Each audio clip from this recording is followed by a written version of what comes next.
वज्रायाणं नमो लोये सव्यसाधूनम्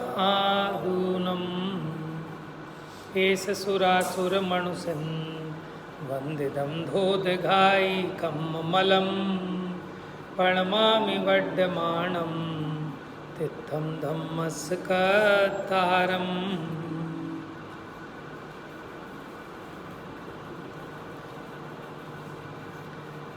प्रवचन सार 80वीं गाथा का विश्लेषण आदरणीय कल्पना बहन जी की पुस्तक मोहक्षय का रामबाण उपाय, इसके माध्यम से हमने द्रव्य गुण पर्याय के स्वरूप को देखा और फिर भेदों के भी विकल्प को दूर करके अभेद अनुभूति करने के लिए गुण पर्यायों को द्रव्य में ही कैसे अंतर्हित करें, वो प्रक्रिया अपनी चल रही थी।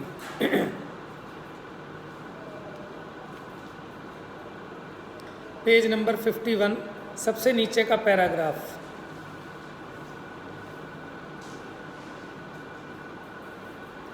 इस प्रकार इस प्रक्रिया से उपर्युक्त भेद जन्य आकुलता समाप्त हो जाने पर, क्योंकि भेदों के आश्रय से राग उत्पन्न होता है, विकल्प उत्पन्न होता है, आकुलता उत्पन्न होती है, इसलिए जो भेद जन्य आकुलता है वो भी समाप्त हो जाने पर अभी आत्मा सीधा ज्ञान का ज्ञेय स्वरूप स्थिरता नहीं होने से कर्ता कर्म क्रिया का एक सूक्ष्म विकल्प और भी शेष है। मैंने मोह को नष्ट किया, मैं स्वयं में स्थिर हुआ, मैं स्वयं को जान रहा हूँ इत्यादि में से किसी भी प्रकार की अथवा इसी प्रकार की अन्य कोई विकल्प तरंग विद्यमान होने से निर्विकल्प अनुभूति व्यक्त नहीं हो पा रही। यह विकल्प भी वस्तुपरक गहन चिंतन मनन घोलन से उत्तरोत्तर क्षण में शमित होता जाता है। वह इस प्रकार वस्तु को देखने पर वास्तव में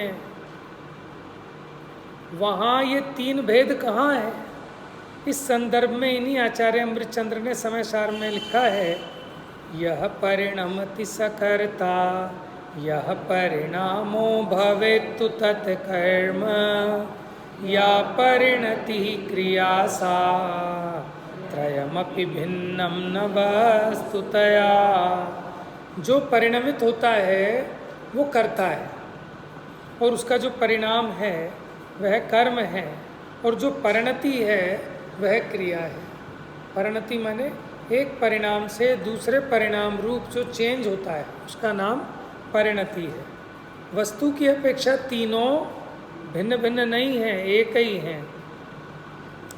पंडित बनारसी दास जी भी नाटक समय सार में कहते हैं, कर्ता परिणामी दरब कर्म रूप परिणाम क्रिया पर जय की फिरनी वस्तु एक त्रय नाम।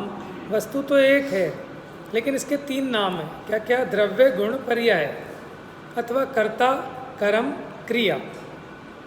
वस्तु की अपेक्षा वास्तव में ये तीनों एक ही हैं, भिन्न भिन्न नहीं हैं। मैं आत्मा को जानता हूँ अथवा मैं आत्मा हूँ, इस विकल्प में यद्यपि व्याकरण की दृष्टि से मैं कर्ता आत्मा, मैं कर्ता आत्मा कर्म और जानता हूँ या हूँ ये क्रिया है, लेकिन वास्तव में तीनों अलग अलग कहाँ हैं? जो मैं हूँ वही आत्मा है, जो आत्मा है वही मैं हूँ, जो जानता है वही मैं आत्मा हूँ, जो मैं आत्मा हूँ वही जानता है। इन सभी का वाच्यभूत पदार्थ एक ही है, पृथक पृथक नहीं है। अतः इस कर्ता कर्म क्रिया के भेद से क्या प्रयोजन है? इसके बल पर उत्तरोत्तर क्षण में यह भेद भी अस्त होता जाता है और एक क्षण वह आता है जब आत्मा प्रगट पर्याय में भी निष्क्रिय चिन्हमात्र भाव को प्राप्त हो जाता है, निर्विकल्प आत्मानुभूति हो जाती है। आत्मा के सन्मुख उसके अनुरूप ही समग्र परिणाम हो जाने से निर्विकल्प दशा व्यक्त हो जाती है। माने दृष्टि में कोई भेद नहीं रहता, दृष्टि अभेद निर्विकल्प निराकुल हो जाती है। जब तक भेद हैं तब तक विकल्प हैं, तभी तक आकुलता है। मोह का अभाव होकर निराकुल आनंदमय अवस्था हो जाती है। परिपूर्ण चिन्मात्र ज्ञान दर्शन आदि अनंत गुणों के अखंड पिंड आत्म तत्व का संचेतन यानी स्वसंवेदन होने से कृतकृत्य अनुभव करते हुए, कृतकृत्य माने कि अब करने को कुछ बाकी नहीं रहा, करने योग्य सब कर लिया, ऐसा कृतकृत्य अनुभव करते हुए उसमें ही संतुष्टि रूप निष्क्रिय चिन्ह मात्र भाव का वेदन हो जाता है। इसमें है हाँ, तो कृतकृत्य का मतलब क्या है? करने योग्य कुछ नहीं रहा। कृत मैंने कर लिया, कृत्य जो करने योग्य था वो सब कर लिया, काम निमट गया, फिनिश। अब हम निष्क्रिय हो गए। जैसे महिलाएं सुबह अपना खाना वाना बना लिया, बर्तन मांज लिए, फिर आराम से बैठ जाती हैं, तो इनको क्या लगता है कि करने योग्य अब सब कर लिया, तो अब निष्क्रिय हैं। समझ में आया? तभी तो विश्राम है कि जब तक आपके काम नहीं निपटेंगे ना, भले ही आप बैठ भी जाओ किसी के कहने से, लेकिन आप तब तक विश्राम दशा में नहीं हैं। काम फैला हुआ है, बर्तन पड़े हैं, आप कदाचित आके बैठ भी गए आराम से सोफे पे, ठीक है, तो भी आप विश्राम में नहीं हैं। और जब आपका काम निमट गया, भले ही आप खड़े हों, तो बोझा उतर गया, करने योग्य कर लिया, अब आप विश्राम में हो। समझ में आया?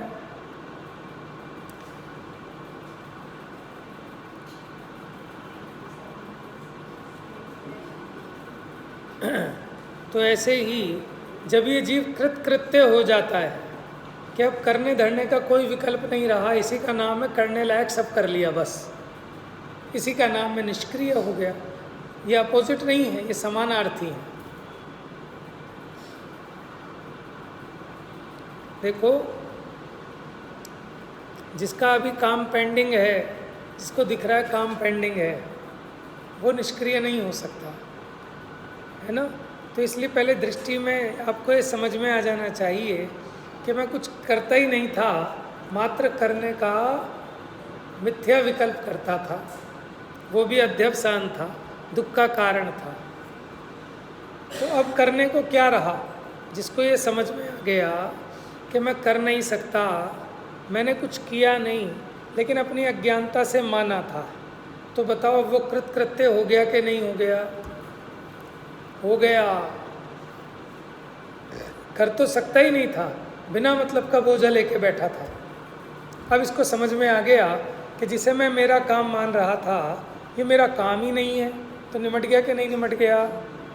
गलती से किसी ने मेरी टेबल पर लाकर 50 फाइलें रख दी और मैं तो ऐसे ही मेरे होश उड़ गए।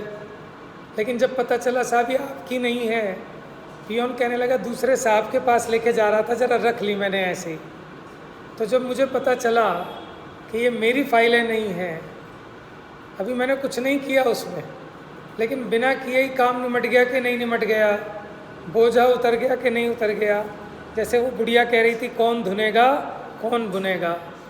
उसने देखा एक रुई का बहुत बड़ा जहाज आ रहा है और उसे तो टेंशन हो गई, वो रुई धुनने का काम करती थी अम्मा, और उन्होंने कहा कौन धुनेगा कौन बुनेगा। मर गई मैं तो, तेरे लिए था ही नहीं, वो तेरा काम ही नहीं था। तो बोझा काहे का था? अज्ञानता का। जो मेरा काम नहीं है उसे मैं मेरा काम मान रहा हूँ, इसीलिए तो थक रहे हैं। तो इसलिए कृतकृत्य कैसे होगा कि करने योग्य सब कुछ कर लिया, कि निर्णय करना है वो निर्णय कर लिया, तो सब काम समझ में आ गया कि मेरा काम ही नहीं है ये। तब वो निष्क्रिय हुआ, निर्विकल्प हुआ, निराकुल हुआ, अतीन्द्रिय आनंद को भोगता है।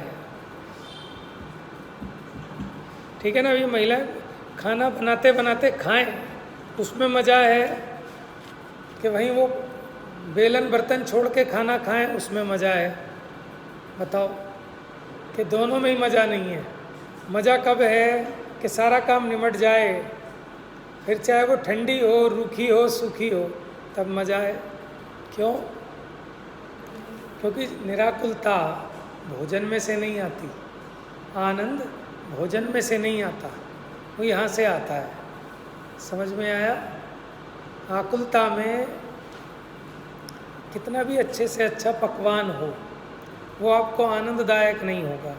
और निराकुलता में सूखी रोटी भी खाओगे तो आनंददायक होगी। क्यों?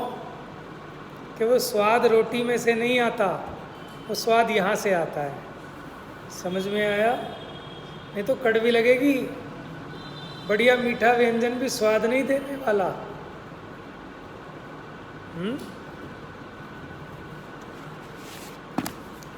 तो इसलिए निराकुलता कब होती है? जब काम निपट जाए। अब काम कैसे निपटेगा? आज तक किसी का काम निपटा है संसार में? कि जब इसको समझ में आ जाएगा कि मेरा काम शुद्धात्म है, मेरा नाम मात्र जानना। कि ये कोई काम है क्या? कि नाम के लिए भले से काम कह दो, लेकिन ये काम नहीं है। ठीक है, किसी बच्चे से पूछो बेटा क्या करते हो? कि जी गुल्ली डंडा खेलता हूँ। तो ये कोई करना है? कि ये तो आनंद करना है, आनंद करता है। समझ में आया? ऐसे कोई आपसे पूछे क्या करते हो? कि जानता हूँ।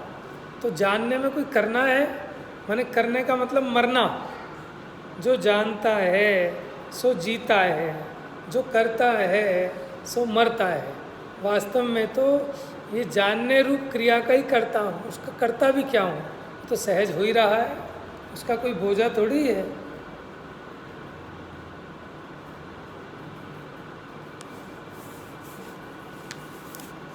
हाँ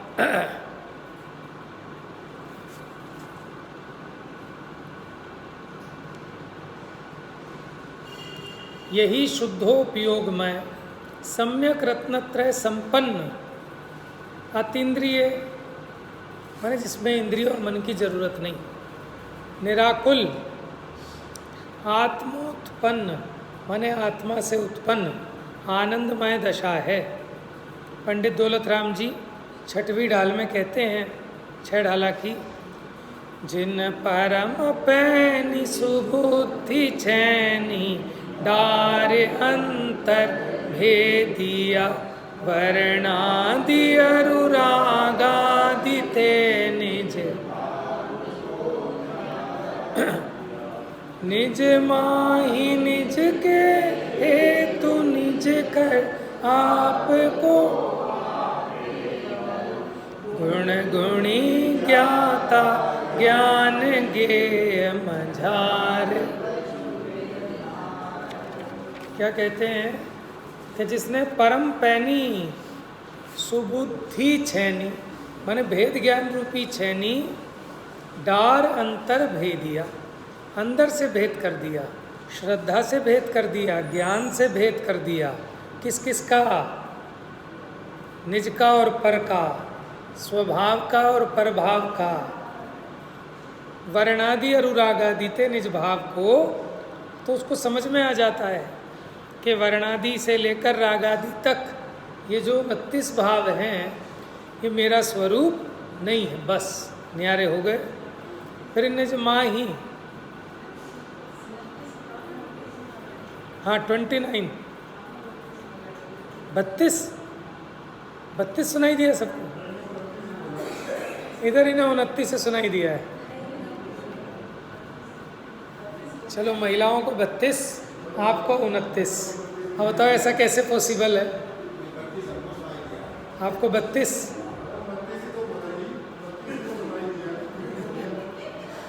देखो इसीलिए शब्दों से ज्ञान नहीं होता। समझ में आया? गुरु से ज्ञान नहीं होता, पुस्तक से ज्ञान नहीं होता। अगर होता तो सबको समान होना चाहिए था। रिकॉर्डिंग है, मैं भी सुनूंगा दोबारा घर जाके। 29 है कि 32 है? हाँ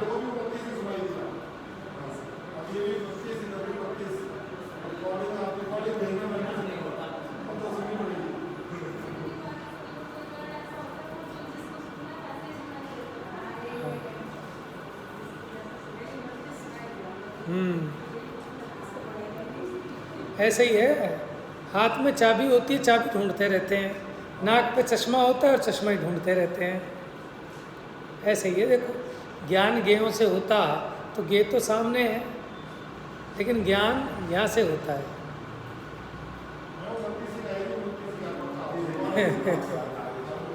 अरे जब मैंने बोला ही 29 है, आप में से किसी ने 32 कह दिया होगा।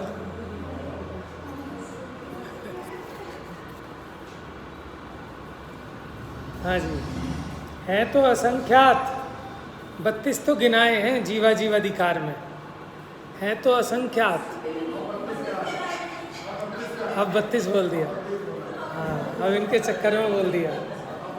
तो समय सार जी में 29 गिनाए हैं, वर्णादि से लेकर गुण स्थान तक। ये जो 29 भाव हैं ये पुद्गल के कहे। और पुद्गल के क्यों कहे? क्योंकि ये पुद्गल के परिणाम में होने से अपनी अनुभूति से भिन्न है।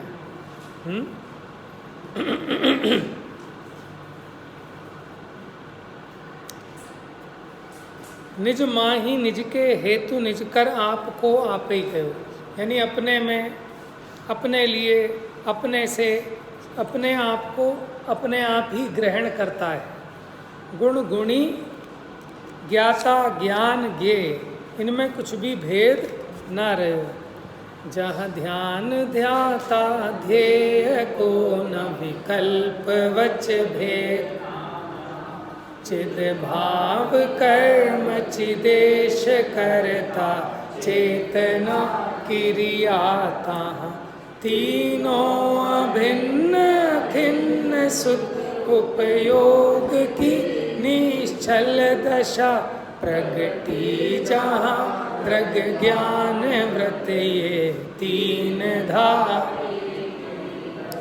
ये छेडाला जी को ऐसे ही थोड़ी छोटा समय सार कहते हैं, लेकिन जब पढ़ा था ना तब ये चीज़ें समझ में नहीं आई थी, बाकी तो सब समझ में आ जाती थी। अब ये क्या हुआ, जहाँ ध्यान ध्याता ध्येय को, कि ध्यान में ध्यान करने वाला ये मेरा ध्येय, और ये ध्यान की क्रिया, ऐसा कोई भी वचन भेद विकल्प भेद नहीं रहा। चिद भाव कर्म, के जो चेतन भाव है वही कर्म है, चिदेश वो करता है, चेतना वो क्रियाएं हैं, तीनों अभिन्न हैं, अखिन्न है। अखिन्न का मतलब क्या होता है?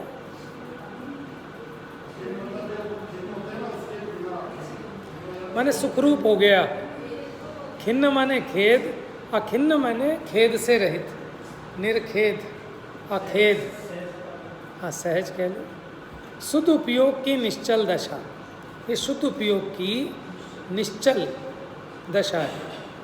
प्रगति, जहाँ पर ये शुद्ध दशा प्रकट हुई वहाँ दर्शन ज्ञान व्रत ये तीनों एक साथ हो जाते हैं। दर्शन ज्ञान चारित्र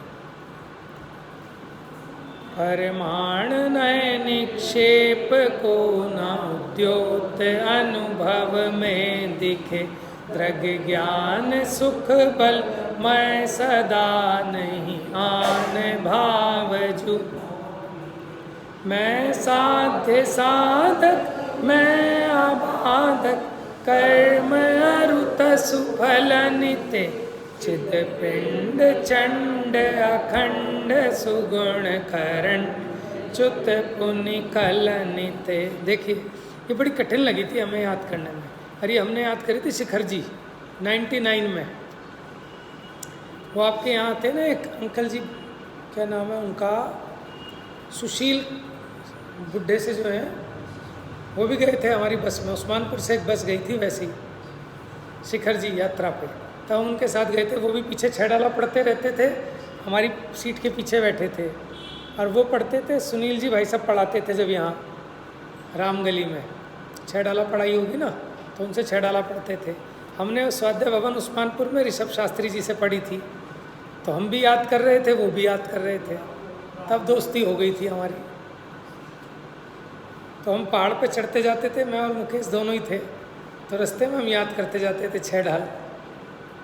तो ये याद नहीं होती थी, भूल जाते थे बार बार। चित पिंड चंड अखंड सुगुण करंड च्युत पुण्य कलानित, क्योंकि अर्थ ही समझ में नहीं आ रहा। ठीक है, क्योंकि ये तो समय सार को समझोगे तब ये समझ में आएगा। क्या कह रहे हैं देखो, परमाण नय निक्षेप को, प्रमाण का, नय का, निक्षेप का, इनकी लक्ष्मी पता नहीं कहाँ अस्त हो जाती है। प्रमाण का सूर्य भी अस्त हो जाता है, माने इनके विकल्प नहीं रहते कि वस्तु ऐसी भी है, ऐसी भी है, इस नय से ऐसी है, उस नय से ऐसी है, ये नाम नय के नाम निक्षेप से, स्थापना निक्षेप से, ऐसे कोई विकल्प खड़े नहीं रहते। अनुभव में ये दिखाई नहीं देते। दृग यानी दर्शन, ज्ञान, सुख, बल, ऐसा हूँ मैं सदा, इसके अलावा जो अन्य भाव हैं वो मुझ में दिखाई नहीं देते। मैं साध्य साधक, कि मैं ही साध्य हूँ और मैं ही साधना करने वाला। मैं आबादक, मुझे बाधा नहीं पड़ती किससे, कर्म से और कर्म के फल से। मैं आबादक हूँ, मुझे बाधा नहीं आती। चिद पिंड माने चेतना का पिंड हूँ। चिद पिंड चंड, चंड माने क्या होता है, तेजस्वी, प्रचंड होता है ना। अखंड सुगुण करंड, करंड माने पिटारा, रतन करंड, रत्नों का पिटारा, सुगुण करंड, गुणों का गोदाम। च्युत पुनि कलनिते है। हाँ देखो, कल कहते हैं शरीर को, जैसे निकल, सकल, और इसका अर्थ ये भी हो सकता है कि मोह राग द्वेष से रहित, कालिमा से। यो चिंत निज में थिर भय, तिन अखत जो आनंद लयो, सो इंद्र नाग नरेंद्र वायमिंद्र की। ये अनुभूति अतीन्द्रिय आनंद की चर्चा की ना, तो ऐसा चिंतन करके निज में थिर भय, फिर जो अकथ माने जिसका कथन ना किया जा सके, ऐसा जो आनंद प्राप्त हुआ, वो आनंद इंद्र को नहीं, नागेंद्र को नहीं, यानी भवनवासियों के नागेंद्र, नरेंद्र को नहीं, यानी चक्रवर्ती को नहीं, और अहमिंद्र के भी ना ही कयो। समझ में है? यहाँ उनके लौकिक सुख की अपेक्षा तुलना कर रहे हैं। वो भी जब अपने अनुभूति में आते होंगे तो उनको भी ऐसा आनंद तो होता होगा, लेकिन फिर भी यहाँ मनुष्य पर्याय में संयम के साथ हाँ मुनिराजों की मुख्यता से तो है, लेकिन फिर भी यहाँ इंद्र नाग नरेंद्र वा अहम इंद्र के ना ही कहो, कि जिसको सारा जगत सुख का कारण मानता है ना, उस सुख के सामने बात की है। समग्र कथन का सार यह है कि समस्त पर और पर्यायों का आकर्षण समाप्त कर समस्त भेदभावों से भी भिन्न पार हो, यह आत्मा उपर्युक्त पद्धति से वचनातीत माने जो वचनों से परे है, विकल्पातीत निष्क्रिय चिन्ह मात्र भाव को पर्याय में भी प्राप्त कर लेता है। इसका स्वरूप तो ऐसा है ही, लेकिन पर्याय में भी उस शुद्धता को, उस आनंद को प्राप्त कर लेता है। अब इसका फल बताते हुए अमृतचंद्र आचार्य टीका में क्या लिखते हैं, इस प्रकार मणि की भांति जिसका निर्मल प्रकाश अकंप रूप से प्रवर्तमान है। जैसे मणि का प्रकाश अकंपित होता है, लेकिन दीपक का प्रकाश कंपायमान होता रहता है, उसकी लो कमती बढ़ती होती रहती है, लेकिन जो मणि है उसका प्रकाश कम बढ़ती नहीं होता। ऐसे उस जीव का मोह अंधकार निराश्रयता के कारण अवश्य में प्रलय को प्राप्त हो गया। क्यों? कि उसको आश्रय नहीं मिला मोह को। क्यों नहीं मिला? क्यों नहीं मिला इसको आश्रय? देखिए स्पष्ट करेंगे। क्योंकि जब ये जीव सम्यक विचार करता है, सम्यक निर्णय करता है, तो मोह को रहने के लिए स्थान नहीं मिलता। वो तो विपरीत विचारों के, विपरीत अभिप्राय के आधार से रहता है मोह। तो जब इसने सम्यक निर्णय किया, आत्मा जागा, कर्म भागा।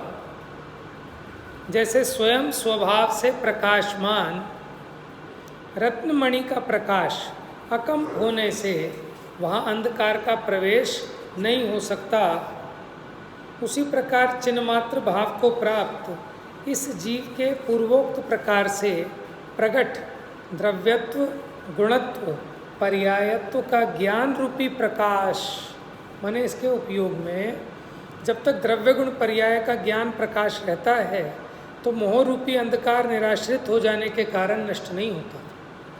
समझ में आया? देखो, कहते हैं ना, विनाश काले विपरीत बुद्धि। जब इसकी बुद्धि विपरीत होती है तो समझना इसका विनाश काल आ गया। बात समझ में आ रही है? और अगर बुद्धि ठीक है तो फिर आपका कोई विनाश नहीं कर सकता। इसीलिए जब किसी को हराना होता है पहले उसकी बुद्धि को भ्रष्ट किया जाता है, तभी आप उसे हरा सकते हो। तो यहाँ क्या कहना चाहते हैं कि मोह अपना वार कब करता था, चोर कब आपको लूटता है कि जब लाइट चली जाती है, जब कहीं गली में कहीं अंधेरा होता है।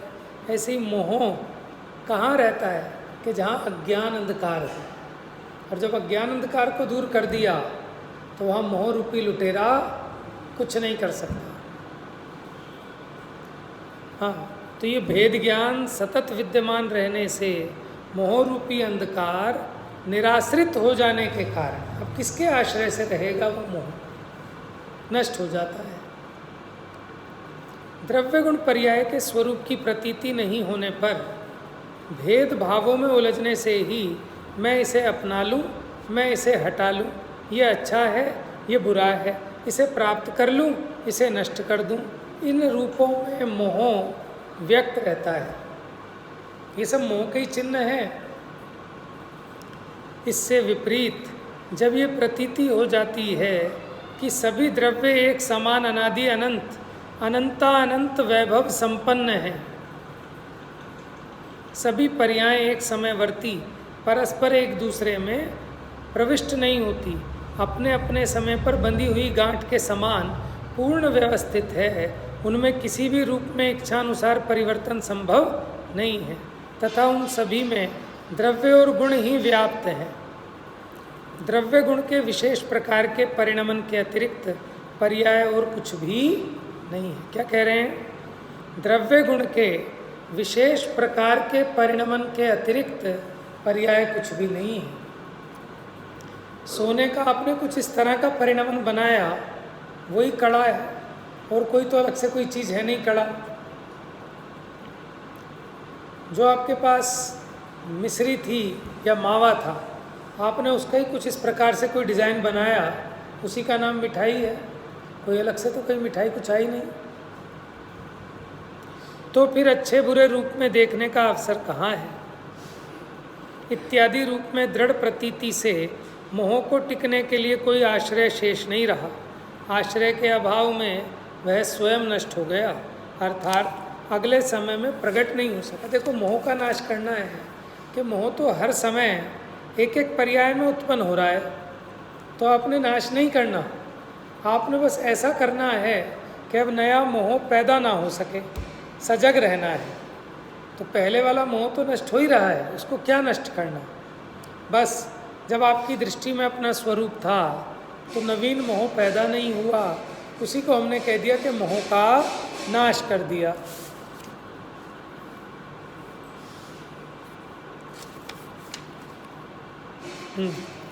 टीका पूर्ण करते हुए आचार्य देव लिखते हैं, यत्येवं लब्धो मया मोह वाहिनी विजयोपायः, यदि ऐसा है तो मैंने मोह की सेना को जीतने का उपाय प्राप्त कर लिया है।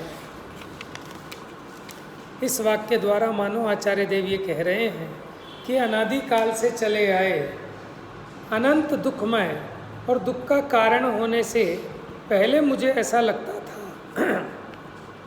कैसा लगता था कि ये मोह कैसे नष्ट होगा, परंतु अब ज्ञात हुआ कि यह तो मात्र द्रव्य गुण पर्यायात्मक अभेद एक वस्तु स्वरूप की जानकारी प्रतीति से ही उत्पन्न और पुष्ट हो रहा था। इसकी दृढ़तम जानकारी प्रतीति होने पर तो यह उत्पन्न ही नहीं हो पाता। माने जब तक वस्तु के स्वरूप की मुझे जानकारी नहीं थी तभी तक ये मोह उत्पन्न होता था, और जब मैंने उसकी जानकारी प्राप्त कर ली तो उत्पन्न ही नहीं होगा। देखो, कोई व्यक्ति डर गया कि साहब मैं यहाँ नहीं जाऊँगा, कि क्यों? कि यहाँ अंधेरा भरा हुआ है। क्या भरा हुआ है? अंधकार भरा हुआ है। कि पहले इस अंधकार को बाहर निकालो तब मैं अंदर जाऊँगा। कि उसको ये समझ नहीं है कि अंधकार इसलिए उत्पन्न हो रहा है क्योंकि तुमने यहाँ प्रकाश नहीं किया, दीपक नहीं जलाया। जब आप यहाँ ज्ञान रूपी दीपक जला लेंगे तो अंधकार उत्पन्न ही नहीं होगा। तो एक मोमबत्ती जलाई तो क्या हुआ कि नया अंधकार उत्पन्न नहीं हुआ। उसी प्रकार जब इसने भेद ज्ञान रूपी दीपक जलाया तो नया अंधकार उत्पन्न नहीं हुआ। पुराना अंधकार तो प्रत्येक पर्याय में है ना, पर्याय नष्ट हुई तो वह अंधकार भी नष्ट हो गया। नवीन पर्याय में आपका दीपक जला हुआ था तो वह अंधकार उत्पन्न ही नहीं हो सकता।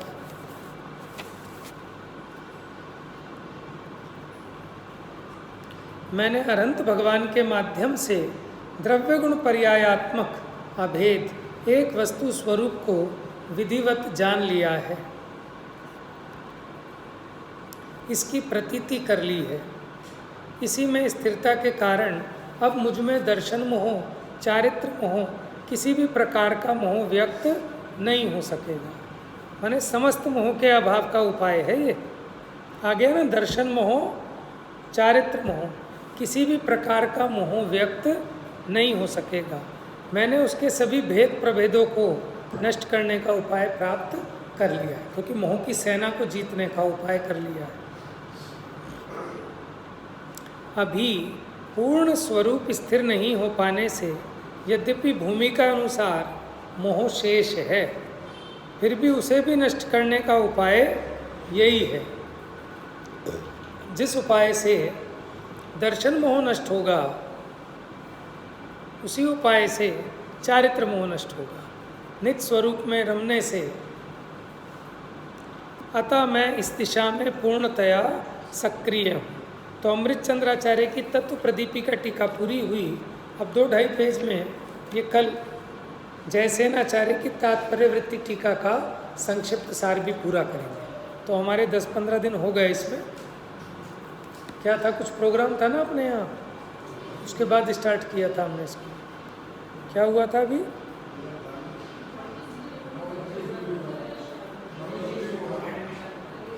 तीन दिन का था और 10 दिन का भी तो था कोई प्रोग्राम। ठीक है, तो फिर 3 दिन का चालू होगा परसों से। चलिए, जा वाणी के ज्ञान से